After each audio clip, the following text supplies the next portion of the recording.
Hello everyone, it's Jamie and welcome back to my channel and welcome to another cross-stitching video. This video is going to be a new start slash stitch with me because I ended up starting a new chart a couple of days ago.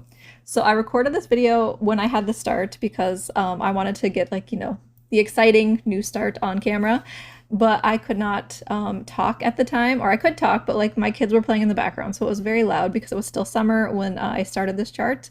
My kids are currently back in school, which meant I am now able to do a voice over and, give the details. What am I stitching on? What have I been doing? I can talk a little bit about stuff that's been going on. And so that is what this video will be. The chart that I ended up purchasing and starting right away is not surprising because I've mentioned it before. Rose Library, which is artwork from Ivy Dollamore, charted by Unconventional X Stitch, and I love this artwork so much. And so I've been waiting, and I knew that as soon as it came out, I would be purchasing it and starting it. And that is what I did. So the chart came out, I purchased it the same day that it came out, and then I kitted everything up. I knew that I had a pretty large piece of fabric from when I started Cozy Winter Book Nook. I had to buy a yard of fabric, so I used part of that fabric for Cozy Winter Book Nook, and I still had a really large piece that I knew would most likely work for this chart, and it did. So I started Rose Library on 25 count, 2/1 tent stitch, which is a half cross, and it's a gridded fabric, which I had been thinking about using an 18 count for this chart and doing 2/1 full cross, but the 18 count that I have is not gridded, and so I was like, I would rather use a gridded fabric because I love the pre-gridded fabric so I don't have to grid things myself. It keeps me on track and I know what I'm doing better. So this chart came out. I love it. I included in the corner of this video like the section of the chart that I'm working on. I started in the top left corner because that is my favorite spot, I think, at this point to start. I have done starts in many places. I have done charts where I started in the center.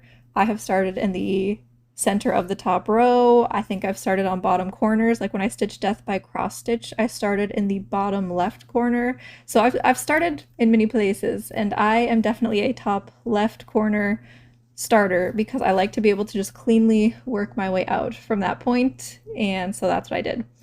This corner here has some books and some like little leaves that are going to show up eventually, and so that is what I am stitching. And what's nice with this chart is that it doesn't use any 310. Not a single little drop of 310 is in this chart.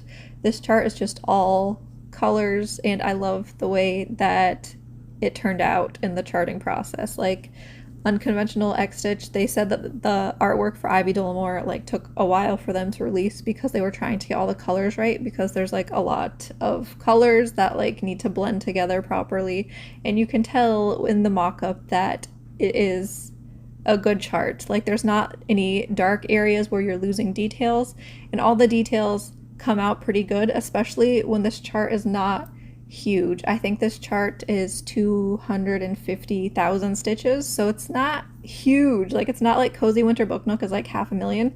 So this seems small. This is like half the size of Cozy Winter Book Nook, so it's mini. Which I'm kidding. I fully get that this is still huge, but I'm just saying that for the amount of details that are in the chart, that I almost expected it to be bigger than it is, but they managed to get it to be like a reasonable size, and you still get all the details. And so I think the charting on this was amazing. I love it. And so I'm really excited to be stitching this chart. Other charts that I have been working on recently is Kita, which is artwork from Hannah Alexander and charted by Pinky the Pink. And I have finished all the cross stitches on Kita. So I'm really excited about that, and I'm really excited to show that in my next update video. All I need to do now, I'm say that like with like quotations around it because it's a lot. I still need to do back stitching and I still need to do beads. And I know that there's a lot of beads because in Pattern Keeper, the beads were showing up as like a symbol on the chart, and it was just like a square. And I still have 1,400 blank bead spaces according to Pattern Keeper. So I know that there are going to be a lot of beads for me to do, over 1,000 beads. It's going to take me a while, I know that. And then also the back stitching is going to take a long time because there's quite a few back stitching colors that are used, plus some of the colors are used with different amounts of floss. So you'll be using one color with one strand, but then you might be using it with 3 strands in a different area. So there's a lot of things to like pay attention to. So it's gonna take me a little bit to get that finished, but I'm excited to at least be closer to getting it finished, and then I can start thinking about kitting up Link from Hannah Alexander and start working on possibly starting Link at the end of September, because that is what my goal is, because that is when the new Zelda game comes out, and I am very excited about the new Zelda game. I don't know if anyone else is, or there's other people who play games who watch these videos, I know. So it's going to be very exciting when it comes out. I don't know if I'm going to get it right away though, just because I don't know if I will have time to play it right away, because I'll probably be stitching. Like, if I'm being honest, I spend a lot more time stitching now than playing games, which I know I need to try and like balance out my hobbies more, but it hasn't happened. And so I don't know if I'm going to get Zelda right away or if I'll wait until I actually will have more time to play it. But this month, I think I'm going to be focusing on trying to get back into catching up on my cross-stitching goals, because I am behind after this summer. I need to do more stitching on Little Gamer, on the Haid Stitch Along. I haven't met my 5,000 stitch goal yet for August on Autumn Harmony, so this is the first month that I might not meet the goal for Autumn Harmony. And so I know that in September, I really just want to focus on trying to catch up on some of the things that I wanted to do this year. And obviously it's not a huge deal if I don't meet the goals, but I would just like to have met them, because I really would like to try and get my whips down a little bit, which is kind of funny to say as I have this new start. But I have started a lot less things this year that are large compared to other years. So this year I have only had 2 large full coverage starts. I had Cozy Winter Book Nook, and now I have this start here, Rose Library. And those are my only large full coverage starts. Everything else has been smaller starts, I think. The only one that's kind of big is the board game Stitch Along, but if you break it into pieces, it's smaller, so, you know, there's that. But I'm trying to limit it, because I had years where I put all my whips into Notion, and you can sort it by the date you started things. I had years that I started like 7 full coverage large projects, and that is way too many to be starting in a year, because I don't finish 7 full coverage projects a year. So there's no way that I can get my whips down if I keep starting that many. So I'm really trying to limit the amount of large things that I start, and I'm also trying to work through my large projects. So I want to get Autumn Harmony off the list. I want to get Little Gamer off the list so that I can move on to a different Gecko Rouge piece that I already have started, because I have a couple other Gecko Rouge pieces. And so I really would just like to start working my way through my large projects and try and get rid of some of the ones that are older, or just the ones that I really want to have hanging up on the wall, because I have some full coverage pieces that I really want done, and then I have some that are more of like I like the artwork, I enjoy stitching on it, but I don't actually know if I would hang it up, or it's just not a priority to me. An example would be like Witcher. I really want to have Witcher finished one day, Witcher and Yennefer. I love those 2 pieces of artwork. I love the characters from the show and the games, and so I really want those 2 pieces done one day. A piece that I'm kind of iffy on is I have the chart Snow Cherries, which is another Maxine Gad piece, and I love the artwork. I somewhat enjoy stitching on it. I'm kind of not sure, because there's so much gray in it, that I kind of wish I had stitched it on a gray fabric and not have to stitch the background. But it's not one that I am feeling as like wanting on the wall as much as like Autumn Harmony. I love Autumn Harmony. I love all like the colors in it and everything. And Snow Cherries is kind of more of like I like it, but it's not like the same feeling as some of my other pieces. And so I really would like to get some of my like top pieces that I want done, them more time, get them hanging up, and have actual finishes and have less whips. I would like to like eventually one day maybe get to a point where I have like 20-ish whips. Even less would really be better, because I am realizing that I would like to have less projects that I can work on every project regularly. Instead of right now, I have a lot of projects and I can only work on a select few to make a lot of progress on those, and then everything else is just kind of sitting for a long time. And so I would like to eventually get to a point of doing less, which does mean I do need to, start less things, which, like I said, I am trying to do, just because, like I said, I would like to have less. And also sometimes I get overwhelmed with the amount of projects that I'm trying to keep track of. Like the list of projects is a long list. Trying to keep track of 30 something whips is also, it takes some organization to keep everything straight and know where everything is at all the times. And so it would be nice just for me, like I don't care, like I love it when other people have a lot of whips. I love that. It's just for me, it gets to be overwhelming when I have a lot that I am trying to keep track of. It's not, I think, what I prefer. I think I would like to have less to focus on at some point later. Like I look back at when I first started stitching and I only had a few projects, and it was so nice to just be able to consistently, like I would work on one, and then I think I used to do rotations by page because I used to stitch with paper copies, and so I would like do a page on one and then I would go to another one, and then I only had like 3 whips at the time. I think at one point, no, I had 4, and I thought that was a lot. I started Tarot Town 2 from Heaven and Earth Designs, and then I finished my first page on that, and so I decided to buy another one because I saw people on the Haid bulletin board who had a lot of whips, and I was always just like, if I have 2, that's not that many. And so I started The Toy Box by Donna Gelsinger because I was like, I'll have my one fantasy, like, floaty castle thing, and then I will have a winter one, and then I'll have like one seasonal, and then my like main focus.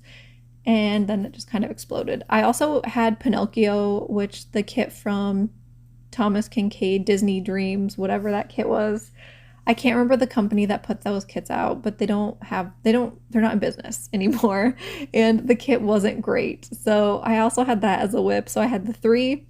And then I eventually started Summer by Ruth Sanderson, which was another Haid, but that one was turning out really bad. So I stitched like 3 or 4 pages, and the bushes that were supposed to be green were like black, literal black. It was 310. And her hair that was supposed to be red had a lot of black, and I was just like, this is not good. That was one that Michelle eventually actually recharted because someone was asking on a Facebook group one time about their chart was really dark, and they were like, has anyone else had this happen? And I was like, I had a chart that was an older chart because those charts were from like 2009-ish, I think was when they were charted.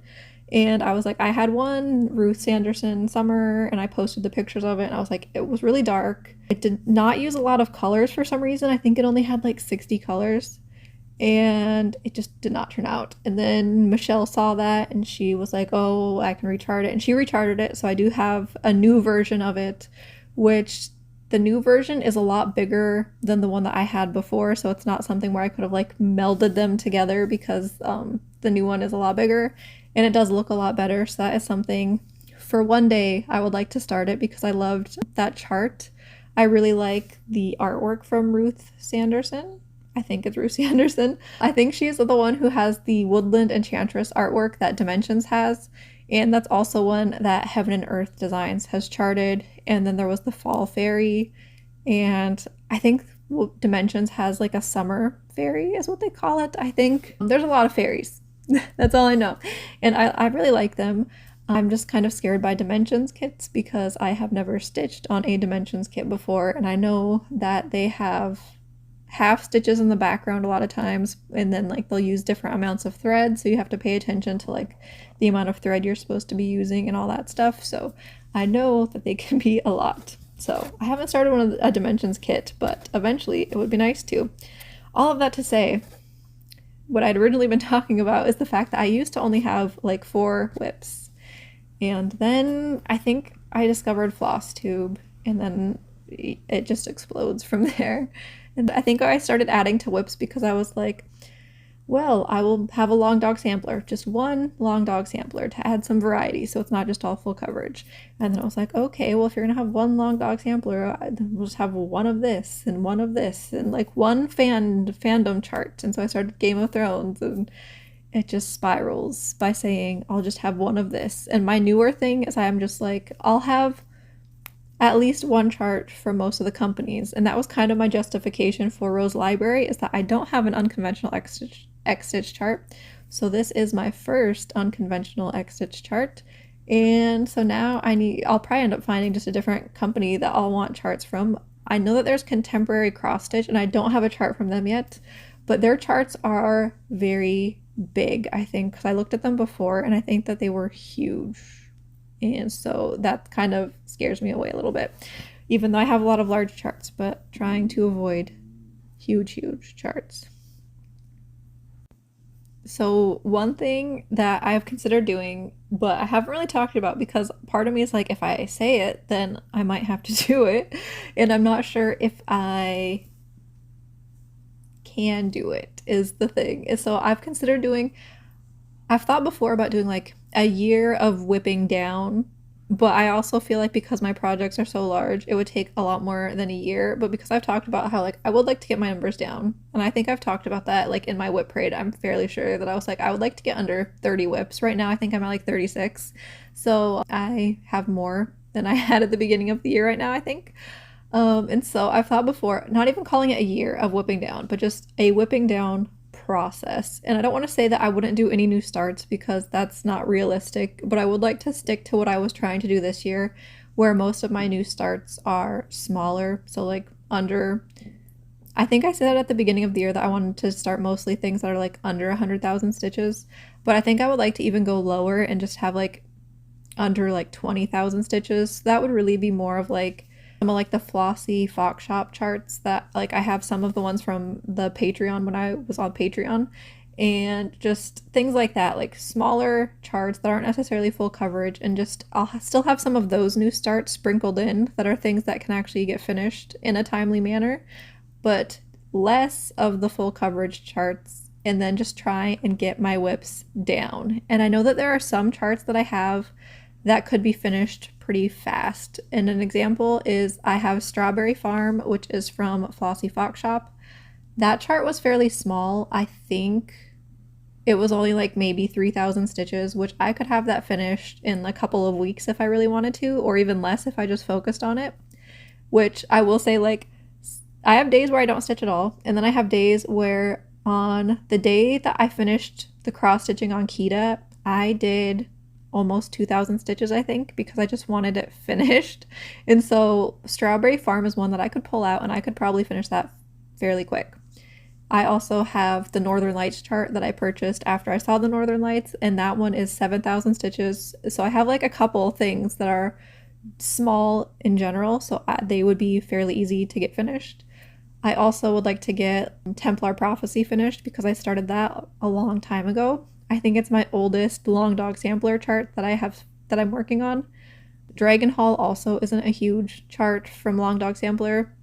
So I have a few things that would be pretty easy to get off the list.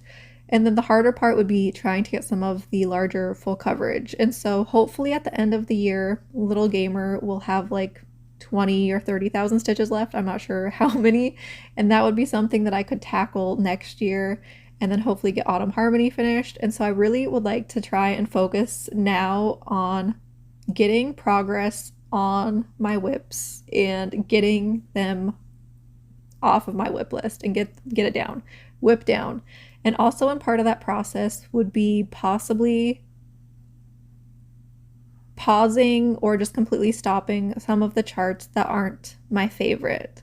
Like I'm really considering either pausing and just taking it out of my active whips, or just stopping it altogether. Snow Cherries from Maxine Gad. And I actually did not work on it this month because it's still August. It was one of my Whip Go calls for August. I did not want to work on it. I was like, if I'm going to work on a Maxine Gad chart, it's going to be Autumn Harmony because I like it more and I want it finished. So I ended up not working on it. And that's kind of the way that I feel about it, is that I like Autumn Harmony more, I also have another Maxine Gad chart that I'm working on, which is Mariner, and it's a mermaid.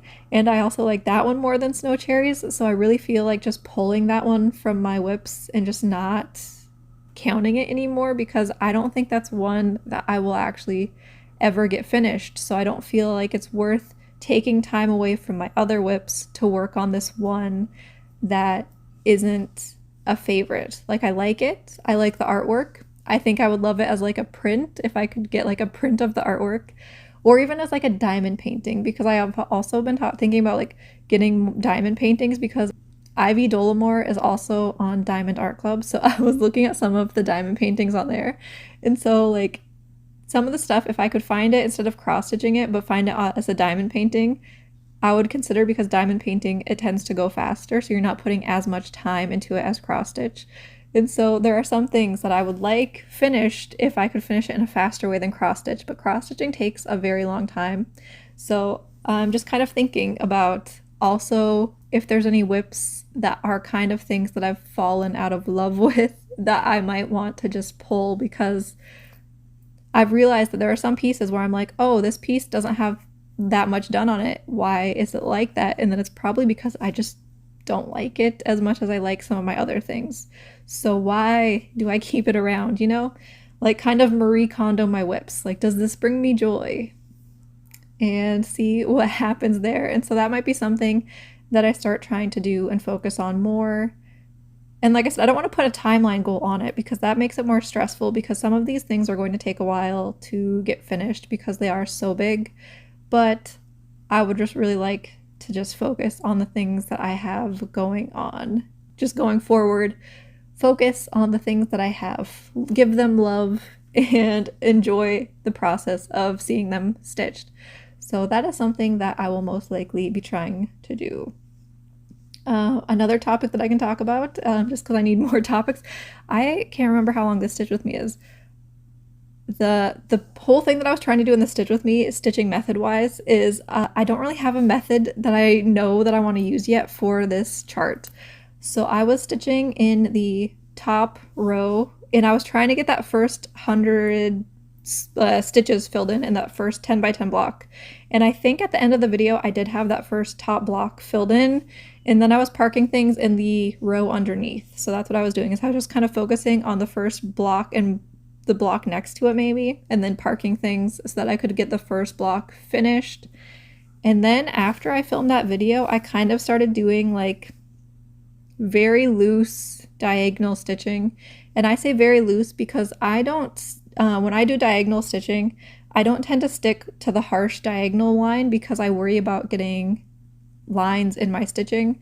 And so I will just kind of go diagonal-ish. So I'll have the things on Pattern Keeper, but if there is a row, like a color that has like a row of like 10 stitches and it goes past the diagonal line, I'm just going to keep doing that line, because I don't like breaking up a line of stitches. I worry that I'll get tension lines and that it will be a noticeable diagonal. So diagonal-ish, but I kind of wanted to do diagonal on this one, because doing it that way means that I will get to see some of like the leaves and stuff sooner, but then also keep working on these books, and then hopefully get to that little window. There's like a stained glass window that's really pretty. And so yeah, I just want to see everything that's in this chart. Like, there's so much details everywhere. I also had considered, I think Jen the Caffeinated Crafter has a couple charts where she's done like the outside, because she has the chart, it's a chart from the Cross Stitch Studio, and it's one of the ones that she was focusing on this year. I can't remember the name of it, Sunset something, and it's like a beach and there's a palm tree. I remember the palm tree. She was talking about, had a ton of confetti, and that is one where she is stitched on it with a lot of methods, and I know that at one point she did the outline of it, and so I kind of thought like, wouldn't it be fun to do the outline of this chart? And so I thought about doing the outline of it. And right now Jen the Caffeinated Crafter is doing diagonals. Like, she's really into diagonals, and I've been watching her videos, and so then that's made me be kind of more like, diagonals would be fun. But then I switch my methods a lot. Sometimes I do diagonals, sometimes I do kind of like royal rows, or like a typewriter method where I'll just pick a stitch and then work it across a row or a column, whichever way I want to stitch. And so I change my methods a lot. And sometimes I park, like in this video I was parking. Other times I hate parking and I don't want to have threads hanging off of my project, so I don't. But yeah, it just changes all the time. And I think that's how we keep it interesting because, you know, a lot of us stitch for a lot of hours. And so changing it up keeps it more exciting, you know, gives you a little change from the same method all the time. So yeah, that was like a little sidetrack of how was I stitching this chart at the time in the video. I was just trying to focus mostly on the one box, but I would take the colors into the boxes around it and then park them eventually when I got tired of that color, I guess. Other things to talk about is I can talk about books. I have a couple books that I have read recently. The first book that I will talk about is It Ends With Us by Colleen Hoover, I think is the author. And that's the book where they also recently came out with a movie with Blake Lively in it recently. I didn't see the movie. I will most likely wait because I don't actually like going to movie theaters that much. I like going to the drive-in. There's a drive-in like an hour and a half away from where I am, and I love the drive-in. I love just not having to sit in a theater packed full of people and eat popcorn like in my car by myself or with my kids, but you know what I mean. So the book. I did like the book. I know that there was a lot of criticism on it, and I feel like the story itself was good, and so I liked it. It was enjoyable. I've only read 2 Colleen Hoover books. I read Verity and I read It Ends With Us. And Verity was one where I said I did not like the ending, but the rest of the book, like, it keeps you hooked. And I feel like it's the same thing with It Ends With Us. Like, there's a lot of criticisms about what people have to say about the book itself, but I feel like her writing is it's easy to read, basically. Like, there are some books where it's a good book, but you have to keep like stopping, putting it down. Her books are ones where you can pick them up and you can read through it in like a day, and you want to. It doesn't feel like a chore. You want to read it because the story itself, you want to know what's going to happen. The story might not be necessarily good, like in Verity. Like, I did not like what happened in the book, but I wanted to know what happened. And so that's all I can say about Colleen Hoover. I don't know a lot about her. I just know that I've seen a lot of people like who don't like her things she's done, I guess. There's a second book to It Ends With Us. I can't remember the name of the second one, and I put it on hold at my library, so I will be getting a copy of that one because I want to know what happens after the first one. Other books that I read, I have one that I'm still currently reading that's called The Facemaker by Lindsay, I think, Fitzharris. I'll insert the cover or something maybe. And that is like a totally different topic than It Ends With Us. I will also mention that It Ends With Us deals with like domestic violence. So, you know, if you need trigger warnings, if that is something you don't want to read about, that was included in that. The Facemaker also should have trigger warnings because it's just very gruesome. So The Facemaker is a totally different topic of book than our genre.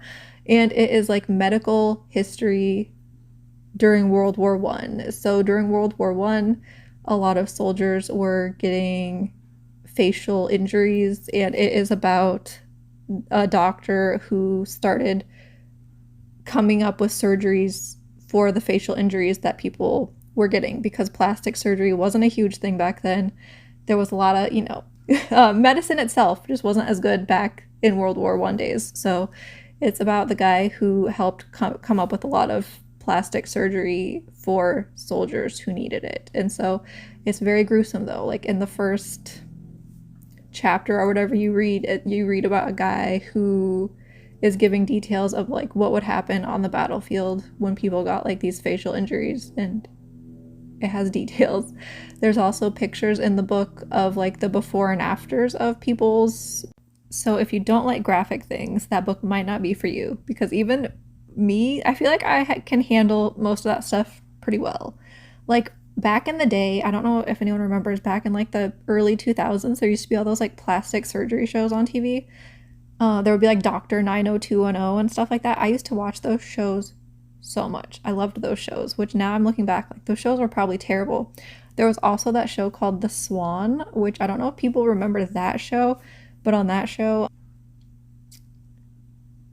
it was like they took people who they basically called ugly, like the ugly duck, and turned them into a swan by giving them massive plastic surgery and then having them like go on a diet and stuff. And it was like, looking back, I'm like, that is the worst thing that they could have possibly done, because like what would that do to someone in like how they feel about themselves, basically being like, you are horrible and we changed everything about you and now you're beautiful.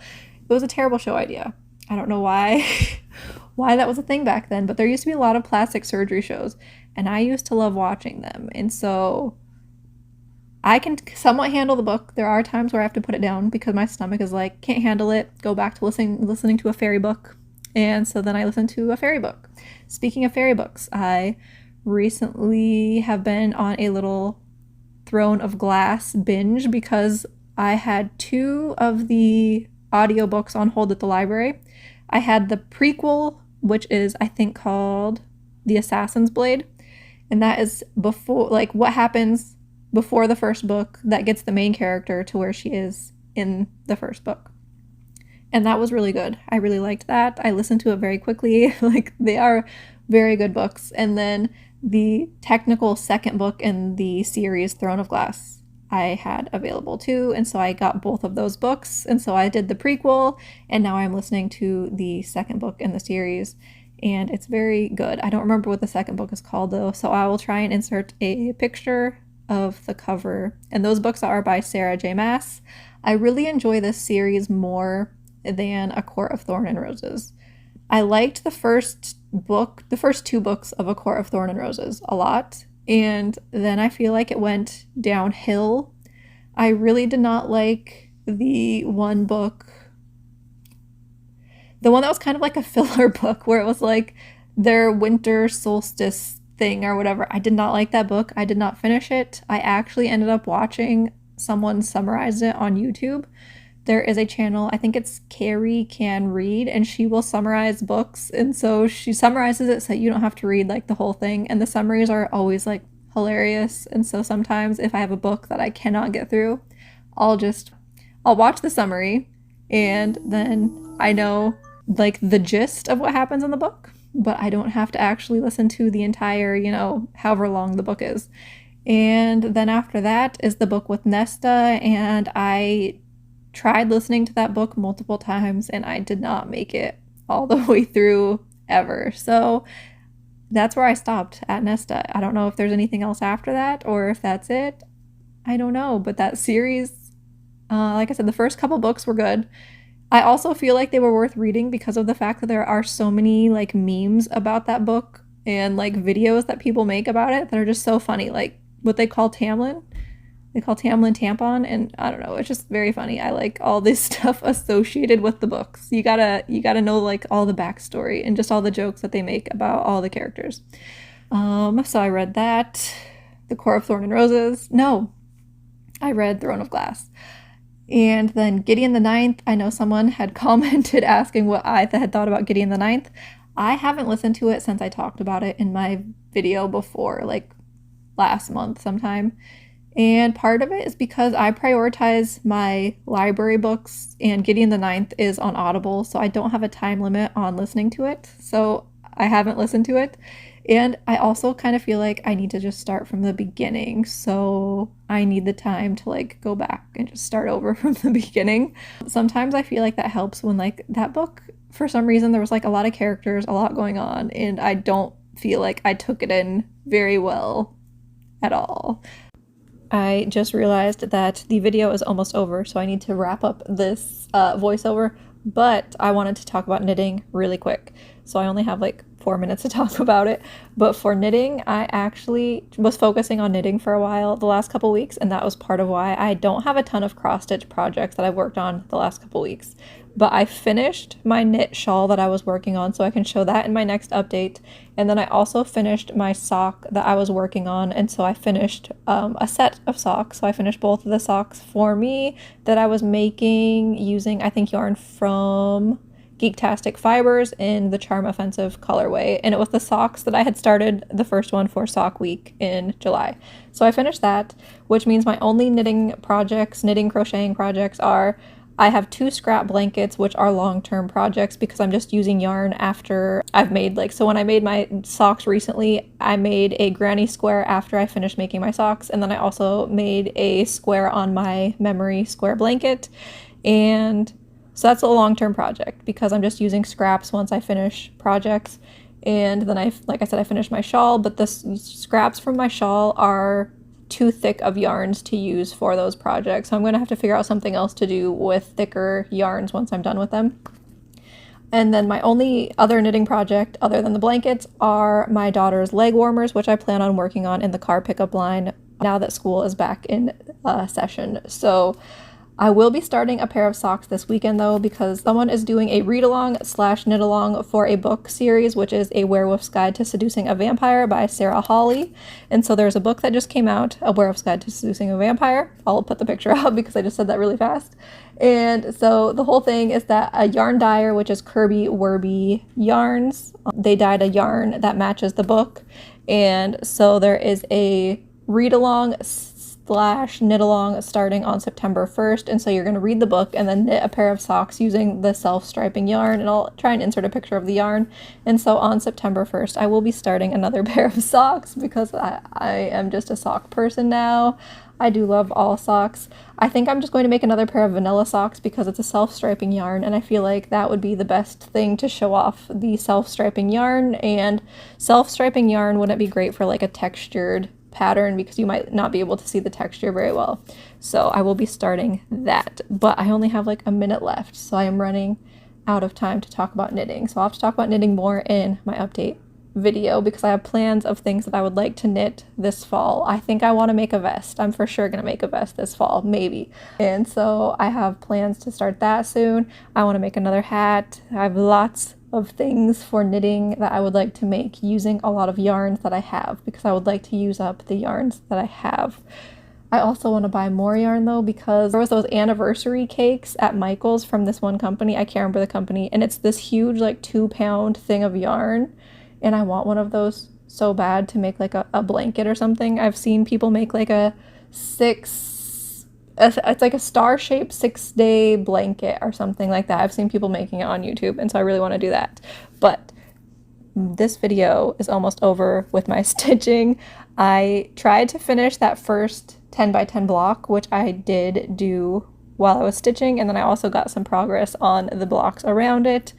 I'm loving this chart so much, I just want to keep working on it.